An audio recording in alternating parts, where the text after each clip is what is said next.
Hi, I'm Camilla, 30 years old, and I've been married to Patrick for 3 years. We don't have children yet. Our lives took a significant turn after the sudden passing of Patrick's father, Jesse. At the time, we were living in another state, and the news of Jesse's unexpected heart attack hit us hard. During the funeral, Patrick's uncle subtly suggested that as the youngest and only son, Patrick should return home to be closer to family and support his mother. A few months later, Patrick told me that he had arranged a job transfer to be closer to his family home. He made the decision on his own and only informed me afterward, which really upset me. A decision that should have involved both of us. When I confronted him, Patrick apologized, explaining that he had expected me to resist the idea. He knew that I didn't get along well with his mother, Mary, a feeling that was mutual. When we lived farther away, our visits to his parents were mostly limited to extended holidays, partly due to our work schedules. Mary often complained about how infrequent our visits were, comparing us to Patrick's sisters Amanda and Diane, who lived nearby and visited frequently. Patrick always defended our situation, but the tension between Mary and me was never far from the surface. One of Mary's main issues with me was our lack of children. During a summer visit, she once openly questioned why we didn't have any yet, going so far as to compare me unfavorably to her daughters, who also didn't have kids.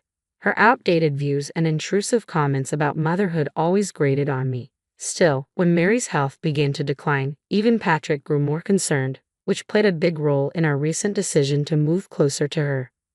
With Patrick now back home and me having quit my job, I dreaded the increased interaction with Mary. I even considered letting Patrick move back on his own, especially after hearing a friend's horror story about her husband's infidelity during a business trip. But after much thought, I decided to move with him. After all, we wouldn't be living with his mother full-time. Surprisingly, Mary seemed genuinely pleased with my decision. 3 weeks later, Mary invited me over for tea, something I had never accepted before. Reluctantly, I agreed. When I arrived at my in-laws' house, Mary and Amanda were both there to greet me. Amanda wasted no time with her snark. "Pamela, it's been so long. Why haven't you visited since moving here?" she asked, her tone dripping with sarcasm. Internally, I was already regretting coming. Mary, however, seemed oddly cheerful. "I was so happy when you decided to move closer," she said. "But it seems I was wrong. You don't like me, do you?" For a brief moment, I was tempted to confirm her suspicion just to see her reaction, but I held my tongue. "I don't dislike you, Mary," I said, forcing a polite smile. "I've just been feeling unwell, adjusting to the move. The new environment has been tiring," I explained, which was partly true. I'd been resting at home due to fatigue, and Patrick hadn't even mentioned this visit. Why was I here today, only to endure their harsh words? Mary quickly accused me of disliking her. But wasn't it the other way around? How were we supposed to get along under these conditions? Amanda cut in sharply. "How can you speak to your mother-in-law like that? Apologize to her. Say you're sorry." I braced myself for Mary's anger, but her response caught me off guard. "You're right," she said, her voice unexpectedly soft. "I have been mean. I'm sorry, Pamela. And I'm also sorry about the comments I made about children. I was being nosy." I was stunned. I had expected a lecture, perhaps some hidden sarcasm, but there was none. Even Amanda looked surprised. "All I ever wanted was to hold a grandchild," Mary confessed quietly. She went on to explain that Amanda's husband was infertile, and Diane seemed to be having fertility issues as well. So, she had placed her hopes on Patrick and me. Even though I knew about Amanda and Diane's struggles, Patrick and I had our own conversations about children. We were considering it, but it wasn't a decision to be rushed. "Please just give us some time," I replied, bowing my head slightly. Despite everything, I still felt a sense of duty. "I'm sorry," I added, "but do visit us sometime." With that, the tension seemed to dissolve. Mary and Amanda resumed watching TV, sipping their tea as if nothing had happened. "I like this announcer," Mary remarked about a local TV personality. "She's so energetic and bright." Watching them together, I felt a pang of regret. Maybe if I had been more outgoing, things could have been different with Mary and her family. It was a fleeting, somewhat naive thought, but I was relieved to have expressed my feelings earlier. Maybe this could lead to a better relationship between us, I hoped. But that hope didn't last long. Later that evening, Patrick came home, visibly upset. "Mom told me you said you have no intention of getting along," he said, his voice laced with anger. She was crying, Pamela. What did you say to her? I was taken aback.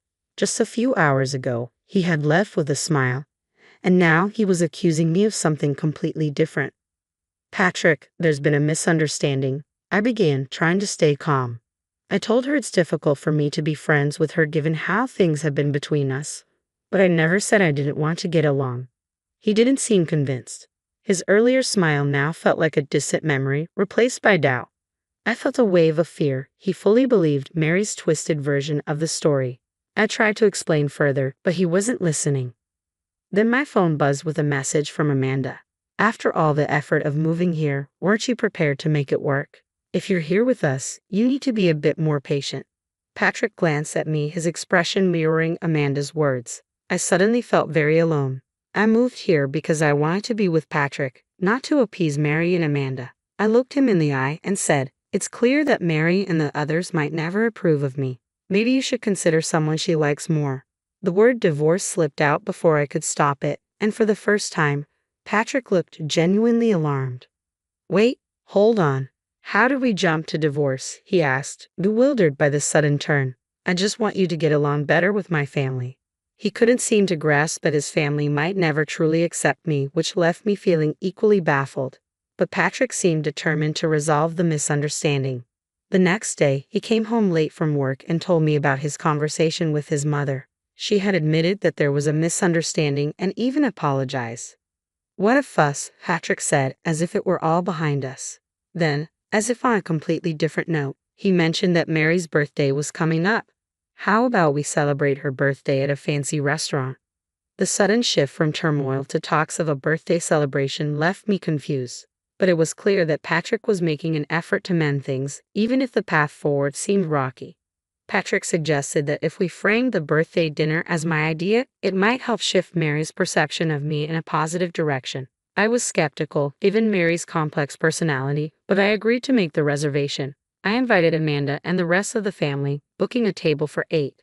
Patrick was on board, but as the day approached, an uneasy feeling grew inside me.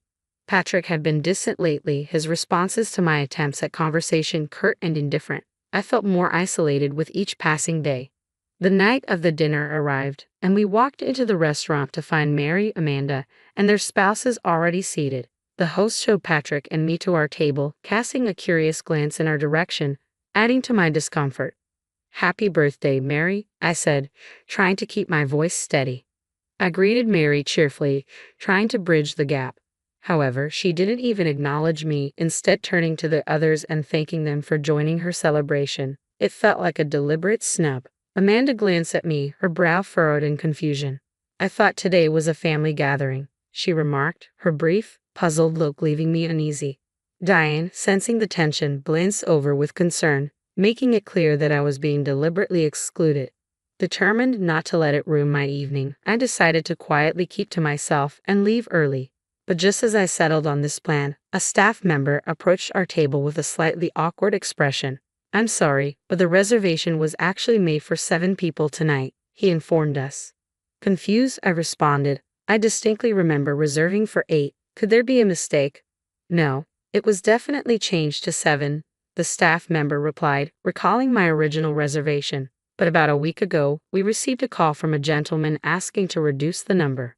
Stunned, I turned to Patrick for an explanation. His response floored me. "Yes, service for 7 is fine. Everyone's here now," he stated plainly, confirming that he had made the change himself. In that moment, I felt a wave of betrayal and disbelief. Patrick's actions made it clear that despite his claims of wanting to smooth things over, his commitment was superficial at best. The realization that he had manipulated the situation without telling me cast a dark shadow over what was supposed to be a festive family gathering. I stood there, stunned. Patrick turned to me with a glare, and I braced myself. "I heard from Mom that you've been undermining our family, saying I don't earn enough, and that I'm insensitive. You had a lot to say, huh?" It turned out that a week ago, when Patrick contacted Mary about the dinner reservation, she had filled his ears with all sorts of falsehoods. Blinded by anger and believing her without question, he had called the restaurant, pretending to be me, and reduced the reservation from 8 to 7. Since the staff recognized the family name, they didn't question the change. I couldn't believe how easily Patrick had been misled. The realization hit hard. His loyalty had wavered, and it seemed like I was the only one trying to salvage something real in this tangled web of family drama. I questioned my presence there as frustration boiled over. When I confronted Patrick, demanding that he apologize to everyone and reflect on his actions, he did something unexpected. He insisted that I should apologize to my in-laws and go home alone to think things over. Naturally, I refused. I couldn't apologize for things I hadn't said, nor did I need a husband who took his mother's word over mine. Tears of frustration welled up in my eyes. Why had I even followed him here? Seeing my distress, Patrick began to panic, but it was too late. Mary, observing the scene, wore a smug smile, clearly pleased with the chaos she had stirred. I spoke coldly to Patrick. Next time, marry a younger, more docile daughter-in-law. Maybe then you'll have the children and happiness you want. Mary's response came sharp and cutting. Pamela, why don't you go back to your parents' house? A daughter-in-law is ultimately an outsider. I can't see you as part of this family. You're not charming at all, so please leave, quickly. Her words stung, but they also solidified my resolve. I didn't need to be told twice. I'm leaving, with or without your approval. Good luck finding someone who can actually get along with someone as twisted as you, I retorted, turning on my heel to walk out of the restaurant. Patrick stayed silent, his head buried in his hands. As I neared the exit, I heard someone calling my name. It was Diane and her husband. Pamela, wait, Diane called out, her voice strained with distress. I can't stand it anymore. Mom and Amanda, they haven't changed at all. I knew the gossip about you was false. Her words, a rare acknowledgement of truth amidst all the chaos, gave me a flicker of solace. Diane continued, making it clear that she was ready to cut ties with the toxic environment. It was a small gesture of solidarity, but in that moment, it was something I desperately needed. As I stood there, processing her words, my phone buzzed. Mary's name flashed on the screen, and I sighed. What now? But before I could answer, Patrick's name appeared instead. Muttering under my breath, I glanced at Diane and her husband, who exchanged knowing looks. Pamela, you might want to go back to the restaurant, Diane said, her eyes glinting with something I couldn't quite place. You might see something interesting. They left, looking oddly pleased with themselves. I hesitated, but curiosity tugged at me, overpowering my desire to distance myself from the drama. Reluctantly, I turned back toward the restaurant, wondering what twist lay ahead. When I finally answered Patrick's frantic call, his voice was laced with panic. Pamela, I'm sorry. I didn't realize it was all a lie. I'll send the divorce papers later, he blurted out, but then quickly added, almost pleading, wait, can't you come back? Please, it's a lifetime request. His almost childish plea might have made me laugh if not for Diane's cryptic hint lingering in my mind. Against my better judgment, I decided to return to the restaurant. When I arrived, I was met with an unexpected scene. A crowd had gathered around Patrick's table where a local TV announcer, Mary's favorite, was speaking into a microphone. The atmosphere crackled with tension. Mary was stumbling over her words, clearly flustered as she tried to explain herself. No, that's not it. It's a misunderstanding, she stammered. Patrick and Amanda sat awkwardly, looking completely unprepared for the spectacle unfolding before them. The announcer, relentless, pressed Mary further. You loudly declared that Pamela is an outsider and should leave. Could you explain what you meant by that, in detail? Meanwhile, Diane's husband, along with others who had been offended earlier, had quietly slipped away from the scene. I stood there, dumbfounded, as I pieced together that this had somehow turned into a public spectacle, and judging by the cameras, it was possibly being broadcasted live. A staff member approached, noticing my confusion. It's been quite a day, hasn't it? They remarked, explaining that a TV recording had been scheduled at the restaurant that day, which explained the unexpected media presence. The entire family drama had accidentally played out on live television, exposing everything to the public in stark, unfiltered detail. I stood there, processing the whirlwind of events, feeling a strange mix of disbelief and vindication. This bizarre turn of events had unfolded in such a way that the truth was now out for everyone to see. The private dining area hadn't been as secluded as they thought, and conversations had been easily overheard. Just as I was about to step outside for air, a famous TV announcer approached Mary, beaming. Mary, would you be willing to do an interview? He asked cheerfully. Mary, always an avid fan of the media, lit up with excitement. An interview. Absolutely, she exclaimed, eager to soak in the attention. The announcer smiled. We're talking about mother-in-law and daughter-in-law relationships today.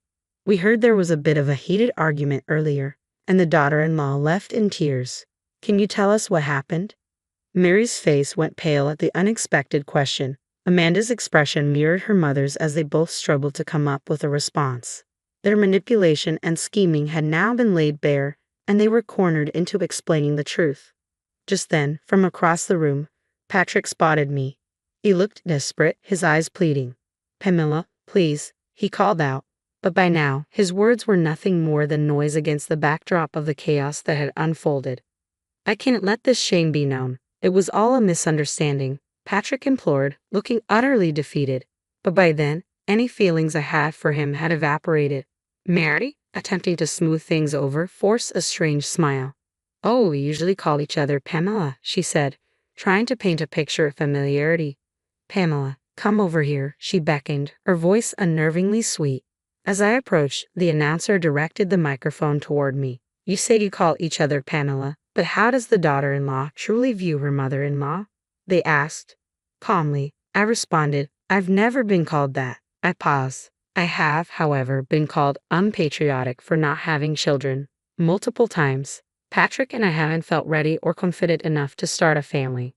We haven't even tried in over 2 years, and I've been repeatedly told that's grounds for divorce." I continued, sharing how Patrick had initially supported me when I first felt ill and had to take a leave from work. I appreciated his kindness and followed him here, thinking a change of environment might help. But this, I said, gesturing to the scene around me, is the result. By then, my tears had dried up, leaving only detachment. Seeing Mary and Amanda squirm with embarrassment brought a small flicker of satisfaction. As I stood there, fully aware this could all be broadcast nationwide, I couldn't help but reflect on the surreal nature of the day.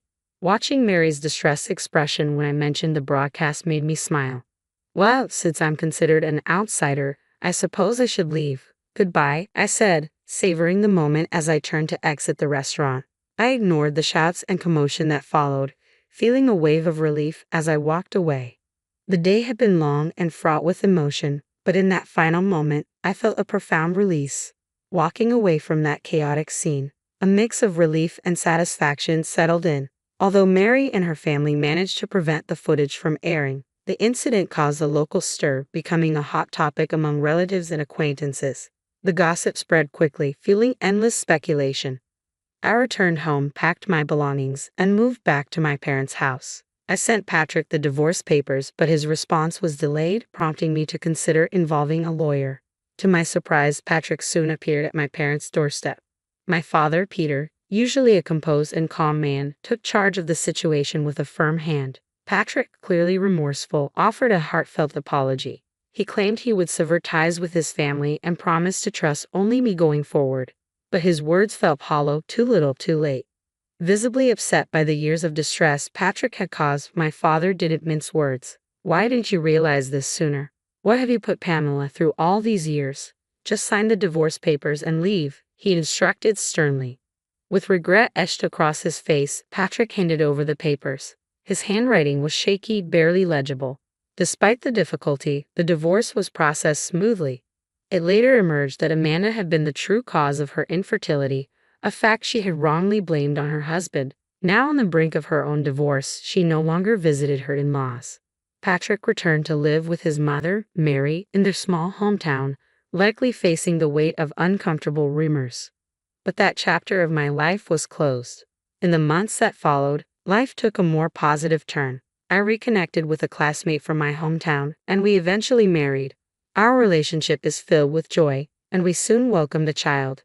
We now have a 2-year-old daughter, and I am expecting our second child. My new mother-in-law is a blessing, supportive, kind, and everything Mary was not. Life is unpredictable, but in this moment, I am living a fulfilling and happy life surrounded by the love and support I once thought was out of reach.